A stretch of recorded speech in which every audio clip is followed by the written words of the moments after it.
అయితే మన ఇది మన ఆంధ్రప్రదేశ్ ఇది కోల్ది ఆయన వచ్చి ఒక ఒక 200 సంవత్సరాలు వెనక్కి దోశాడు సార్, ముందుకు దోయలే.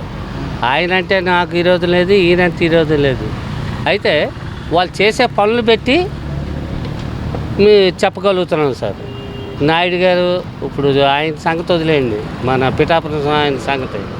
నాయుడు గారు మాత్రం సాయి శక్తిలాగా చాలా కష్టపడి చాలా ఇచ్చేస్తున్నారు సార్. ఏం మనం ఆయన ప్రభుత్వానికి మనం ఎవరో ఏలు పెట్టే చూపెట్టే పని లేదు, చాలా బాగా చేస్తున్నారు సార్. ఓకే, మొన్న సీఎం గారు మాట్లాడుతూ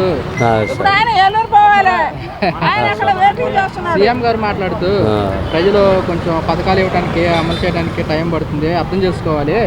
వాళ్ళు ఇచ్చినా చేసినా సరే ఇప్పుడు తేరగిస్తే ఎందుకంటే తీసుకోరు, ప్రజలు తీసుకుంటారు. వాళ్ళు ఇచ్చేదాకా ఆగాల. ఇప్పుడు కొన్ని లక్షల మందికి ఇవ్వాలంటే మరి ఆగొద్దా?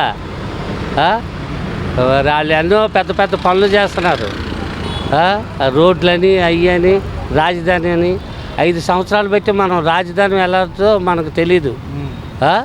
అటువంటిది ఇప్పుడు దాన్ని పెద్ద డెవలప్ చేస్తున్నారు. అది ఆంధ్రప్రదేశ్కి మంచి రోజులు వచ్చాయని నేను అనుకుంటున్నాను సార్.